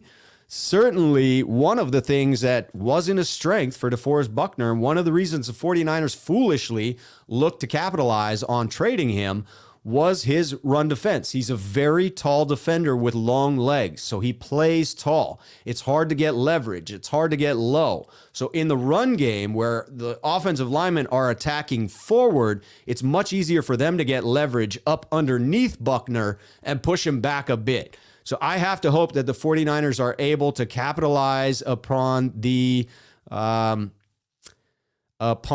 weakness there for the Indianapolis Colts. Yes, indeed. All right. I had to block EMA Beats, dude. I can't take the negativity. Like, I just don't get the whole, I'm going to confront everyone. I'm going to be combative. I hate to do it. Like, I'm not that type of guy, but like I said, I don't have time for negativity in my life. Life is too short for that bullshit.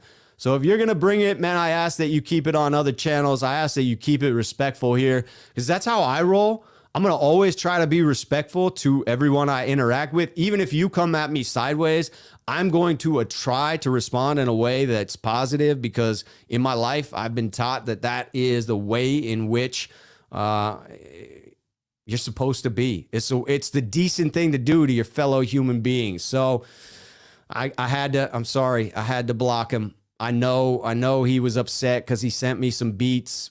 They weren't my style anyway, so I had to move on. Spider talking about, would it have been possible that Lance would have looked better if he was running the Jimmy offense versus the dumpster fire that was used against AZ? That's my question, and we'll never know. We had a chance to find out. We had a chance to get some answers to that. We had a chance to get some concrete evidence as to Lance's ability to properly function within this offense, but we couldn't. We couldn't see it because for whatever reason, whether it was getting cute and believing that they had a plan that would outfox the Arizona Cardinals, or whether it was self-doubt, or whether it was doubt in Trey Lance's abilities, we didn't get the chance to see that, man. And it is tough to go the rest of the year not knowing what we have there. That will leave me in some doubt if we don't see it. I'll be fine with that if we're winning, but if we're losing, man, I got to see it. I got to know what we have. I got to know if Kyle is developing him, because I think there are questions that should be answered there. I think it's fair to critique. I'm not getting negative. I think it's fair to critique. Nick asking, how much cap space do we get if Jimmy G is cut after the season? Very, very little, because it's the entirety of his next year's salary, right? That one doesn't become guaranteed until sometime in the new league year. And so it frees up that, but I think all of us are assuming that money will come off of the books anyway. So I believe that's factored into most fans' equations. I think it's about 24 or 25 million that we get back. It could be in the neighborhood of 23. Whatever is the prorated signing bonus. So signing bonus at the beginning of the contract divided by the total number of years in the contract leaves you with a figure that hits every year. You can't get rid of that. That's going to hit our books. That's dead money for sure. But whatever his salary is going into 2022, most likely that's coming off the books. Todd talking about he's subscribed. Oh, shit. Kyle is trash. Prove me wrong. I don't have to prove you wrong. Kyle has to prove you wrong. I choose to believe that Kyle's not trash. From what I see on the field, Kyle is not trash. But you're entitled to your own opinion on that one for sure. And I believe it's fair to criticize him. I believe he is not above reproach. There are certainly question marks that even I, a fan who remains faithful, have about this head coach and this organization as it's currently being run. Luke with a little comedy here. Luke, is it possible Mike McGlinchey was really 35 years old when he was drafted? That could explain the fall off. It would also explain the level of his maturity. I mean, the guy talks like he's a 35-year-old. He is just so with it in front of the podium. You wish that would translate to the field. You hold out hope there, but you haven't seen the type of progress that you would like to. You wouldn't. Gavin saying Brian Daboll looks like a great coach. Shout out, whatever it is. Yes, I agree. He does look great. No question about it. This one's about Eric talking about RG3's injury. Playing through a sprained knee is why I do not want to see Trey on the field until he's 100% healthy. Yes, that was atrocious. The way in which that injury was handled, the fact that RG3 was allowed to go back on the field. I don't think he was pushed back onto the field, but no one stood in his way. A young rookie, someone should have pulled him aside and said, you cannot protect yourself out there on the field. It was obvious. He was hobbling around. It was atrocious. Atrocious. Nick agrees. We do not want an RG3 situation. Luke, I tried to sway him to positivity. He wanted nothing to do with it. I agree, JM. Ain't nobody got time for that. Ain't nobody got time for that. I do keep it 100. I do. Ooh, a little conspiracy theory here. Leo talking about they don't want everyone to see Lance is better running the offense. That's why. I just can't buy onto that, right? I think Kyle is all about winning the maximum number of games that he has in front of him. I think he's a competitor through and through, and those types of people don't lose intentionally. They do whatever it takes to win. So I think it was a mistake on his part. I think it was a bad offensive play calling on his part. I believe that he should have given a chance to the young rookie to execute within that offense. No question in my book. Julio calling out, to be fair, Kyle admitted he believes Trey can run his offense even if it's not yet. It's important to remember he said that this week. Yes, I remain optimistic for what he can do within this offense. He should be able to succeed. There's no reason that he can't be successful within this offense. The skill set he showed within his college career translates to this team and what he will be asked to do. That's the most frustrating thing. Pardon me while I turn my camera off for a second. That's the most frustrating thing when it comes to what we saw, was the expectation that Trey should be able to run what we're asking of him, that he should be able to operate under center, because that's what he did in college. He had more reps dropping back under center, turning his back to the defense on play action than all the other rookie quarterbacks taken in the first round. So it's frustrating not to see that implemented more. Chester agreeing that 30 carries would be a beautiful thing to see. Absolutely. If we can get north of 25, 30 carries, I think we're looking at a big time win for sure. And I agree, Chester. It felt like there was some talking trash for no reason in the chat. And that's why I had to end it. I had to throw a block in there. Block or charge. That was a block. Todd Key's talking about he's had one winning season, so maybe trash is too harsh. Maybe. I mean, 2019 was not just a winning season, it was spectacular. I don't think we should forget that. That's the high water mark. That's why people are so forgiving. It wasn't just a 9-7 season. It wasn't just a wild card playoff berth. It was a Super Bowl that we almost won. And yes, that makes it even more frustrating. But back to the point, it points out what we're capable of, what Kyle Shanahan can do when he's confident and in his bag and in his comfort zone. Gavin talking about, is Buckner going to have a feast every time he lines up against Daniel Brunskill? I think the answer there, unfortunately, in my book is yes. This could get ugly against Brunskill in the passing game. If we cannot run at the Colts and over the Colts, this could get ugly, and I don't want to see that. So let's establish the run early, 49ers. Let's allow Daniel Brunskill to get out in space and block on the second level. Let's run to the left with the strength of the offensive line. Indeed. The Don, I'm with you, man. My brain is about to explode with all the drama happening this early in the season. It was high expectations for me and bad results to this point. Todd talking about Kyle has a losing record, 100%. Yes, he does, and there is no getting around that, and he deserves to be criticized for it, and I wish he were more forthright in saying, I own that record. It's on me, and I'm the one that needs to step it up. Chester talking about, to be fair, we didn't have a starting quarterback in 17 and 18 and 20, which is mostly an organizational failure more than a Kyle failure. Yes, 17 and 18, I'm with you. I think that roster was probably not good enough for other coaches to come in and really have significant success with. Fans should be brutally honest with themselves about where we were in 2017, and then look to 2019 as the miraculous year that it was. 2020, yes, the excuses were real with the injuries. I would have liked to have seen a more Mike Tomlin-like performance from Kyle Shanahan. I'm not going to knock him too hard for not being able to win in 2020, but if he were great, if he were a top-tier coach, he would have won in 2020. 17-18, I'm willing to forgive. I think we'd have eked out 8-8, 9-7 if we were led by Andy Reid, Mike Tomlin, Bill Belichick. There was still enough talent on this team that we shouldn't have ended up 6-10 as we did. It seemed there's a bad word, but he bleeped it out, so I'm okay with that. It seems like it's drama, but it's not. It's just real facts. The faithful is getting tired of college Shanahan's BS and John Lynch.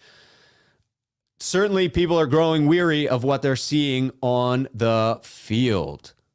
2019, was that Kyle or was that the defense? Fair question, Todd. I will say that the offense looked pretty damn good. The run game looked pretty damn phenomenal. What I saw when I was in New Orleans in the Superdome was a pretty elite offense against a very talented New Orleans defense that year. So I agree that defense was spectacular in 2019 and probably bears more of the credit for where the 49ers ended up. But that offense in 2019 was elite as well. On both sides of the ball, the 49ers were rolling in 2019. And that's why it's so hard not to see progress this year. Guapiano talking about, yeah, I agree with Lee, though, because I don't think Kyle wanted Trey to outshine Jimmy while running his offense and plummet his confidence because he is trying to trade him. Again, I got to go back to believing that Kyle's attempting to do everything he can to win every single game, because even if he feels secure, he knows that the NFL is the not-for-long league. So I can't go there with you, but it's certainly a possibility. No question about that. Leo talking about, I wonder if Kyle is getting Trey Lance weaknesses on tape as a drop back quarterback so Lance can see and learn from the film. That's interesting. You certainly hope that he's gaining something from this experience because it's been painful to this point, for sure. Julio, why can't fans admit Kyle is not an offensive genius? I don't know. I struggle admitting that myself, Julio. He's a defensive genius. Kyle handpicked Saleh and D'Amico, who have outperformed him for 4 years in a row. 100%. That's true in that he has been outperformed by his defensive coordinators in each of the last 4 seasons, and he deserves credit for bringing those people in the building. People wanted his head when Saleh wasn't great early. People questioned whether we'd have a drop-off on defense going to D'Amico Ryans. He was right on both of those things. He deserves credit. To this point, he may not have been right about Mike McDaniel, and he would deserve criticism for that as well if it ended up that way. Nick talking at me saying the thing is you only need to see McVay last a Super Bowl. The thing is you only need to see McVay lost a Super Bowl but keeps getting Rams to the playoffs. Kyle Shanahan doesn't have a great record. Yeah, that's very true. He has had significant obstacles he has needed to overcome, and to this point has not. I do think that McVay walked into a more talented Los Angeles team, but he has done a better job of maintaining that going forward. And that's something that, if it continues for Kyle Shanahan, will be a serious criticism and could lead toward his downfall as the 49ers coach. Guapiano talking about, I believe there are a lot more schemes that are going to come out later on, and I still believe we can make a run late. I am with you. I have that belief. I hope it is not unfounded. All right, getting toward the end here. Leo, interesting take here. I think Kyle is delegating a lot to his skill coaches, and he's focused on being the head coach. If that's the case, he needs to delegate more because he's still not coming through in those head coaching traits that I want to see. It hasn't been phenomenal. Yes, that's okay. Was trying to say Kyle Shanahan, not college. I figured as much, my man. I figured as much. Yes. One last question from Gavin. Does Mike McDaniel smoke? Quite possibly, Gavin. It does seem as if he may partake in a bit of legalized cannabis. That is for sure. Tony talking about injuries are the problem with this team. The problem predated Kyle, and Kyle and Lynch haven't solved the problem. I think they did a better job this year, except for 2 glaring cases that came back to bite them right in the ass. 3 glaring cases, maybe 4. Maybe they didn't do a better job of this. The 2 glaring cases I initially thought of are Jason Verrett and Raheem Mostert. The fact that you built around those players, again, I think it's fair to think the 49ers estimated they'd get more than 1 game out of each of them. And that was probably fair to assume you'd get more than 1 game. But to assume you could base an entire defensive scheme or offensive scheme around those 2 seems weak. And then the other ones that crept in, well, Jimmy G, you knew he'd be hurt, and they said they were insulating against it, but they didn't actually insulate against it. So yeah, failing there. And Kittle. They haven't found a replacement for Kittle to come in and block in the way that Kittle does. Leo believes as well, keeping the faith faithful. I love it. Luke presenting, I want Shanahan to be the 49ers coach for the next several years. I want Shanahan replaced as unofficial GM. Yes, I am a firm believer that you need two stout personalities, one GM and one head coach. That's the best way it works in the NFL. You do not want one or the other dominating the conversation. Gavin talking about, should Rich Hightower do his job better? Rich is hard to read at the podium. He comes across as lacking confidence, and his answers are not super direct. But other than that atrocious game, I've liked what I've seen from special teams. So I'm going to continue to stand behind Coach Hightower at the moment. Boom, Eric calling it out as we're coming to the close here. Make sure to smash that like button. I love people saying smash the like button. I feel like I'm too old to say that, but when someone writes it, I can then read it and it's acceptable. And subscribe. Subscribe to this channel. New content coming out on a regular basis. I should be doing some motivational stuff over this weekend, hoping to do an instant reaction show, especially if the 49ers win. Look for an instant reaction show on my channel. Monday evening, I'll be here with Jesse Naylor of Last Second Sports. Follow me on Twitter if you want to see my announcements for when I am going to go live. I always announce it on there before I end up on this channel. Wednesdays are the mailbag, 49ers mailbag. Again, hit up 49ers mailbag at gmail.com. Find me on Twitter at The Left Shoe and DM me there. Or leave it in the comments section on my YouTube page. You're on it right now. After you've subscribed, come back here and go ahead and put it in the comments section for the previous mailbag, which was an all-star mailbag, which featured the likes of Gavin Upright Cartwright, the notorious GAV. Yes, indeed. All right, there's a couple. I can't leave the comments on the board. As much as I did it to EMA earlier, I'm not doing it to anybody else here.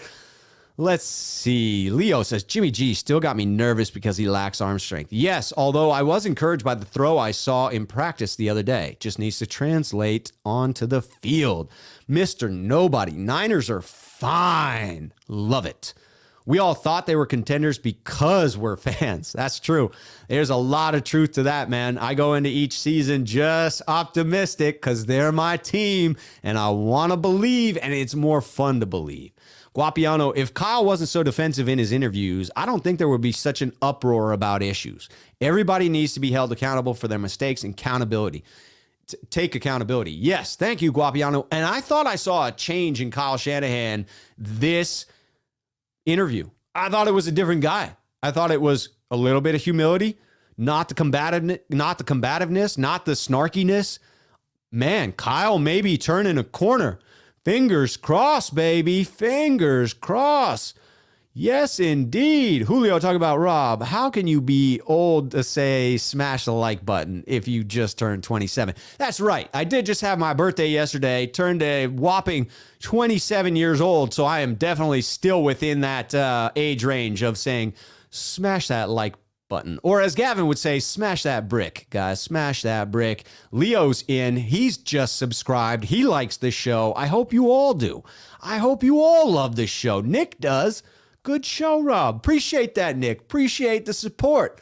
Closing out with a couple, and then we're going to have to let it go for the day, even though I've got more thoughts I could give you. We're hitting that 2-hour mark, and at some point, I got to rest this voice. It's got to be good for the show over the weekend and yelling for my 49ers. All right, Luke Walsh saying, if you're on IR, gently press the like button, then seek medical attention. Yes, if you're a 49er faithful, you may be in need of medical attention at this point. Certainly, you might have heart issues after 5 weeks of witnessing what in the world is going on. Julio talking about, if you're on IR, please find Parag of the 49ers for a contract. They will gladly sign you as another injured player. Mr. Nobody, damn right. Believe indeed. Guapiano, appreciate it, man. Love the show, Rob. Thank you for everything. Much love and respect from the Niner faithful. Go Niners! Much love to all of you who have been here. Much love. Nick, you're killing me here with bad news at the end of the show. NFL reporting Trent Williams doubtful for Sunday. I'm going to keep my fingers crossed that that's not the case. I'm going to keep my fingers crossed that the 49ers can scheme around it. But that would certainly be bad news for the left side of the line. That'll be tough to overcome. Gavin, thank you. Appreciate it, man. Nick, now you got me. Now I got to go back to my notes and end on a positive note here. I love you, Nick. No, this is not a shout of irritation. But now I need some positivity. So let's go back and let's talk about some keys to the game. Here it is. Here's how we're going to win. The turnover margin. The turnover margin is going to be the difference on Sunday. It's going to be a sloppy game. San Francisco 49ers defense has been practicing the takeaways, and it's like Jim Harbaugh used to tell you. It's like the olives in the olive jar. Every now and then, nothing's coming out, and then you work at it, and boom, one olive falls out, and like 12 drop out of the jar. That's what's going to happen on Sunday. It's a rainy game. We're going to be able to force the turnovers, and that's going to be the difference. Control the ball, play complementary football, run down their throats. 49ers take this one. I'm remaining optimistic. No apologies necessary, Nick. I always appreciate your support, and I always appreciate the up-to-date news coming in because that's relevant information that everybody wants to know. Here we go, Mr. Nobody, 60 run plays in a row. 49ers win by 2. I'm ending on that note. 49ers win this weekend. Let's keep the faith faithful, and I will see you all again shortly. Let's see you over the weekend to get pumped up on the channel, and after a 49ers victory, a victory celebration on my channel Sunday night. Until then, remain faithful.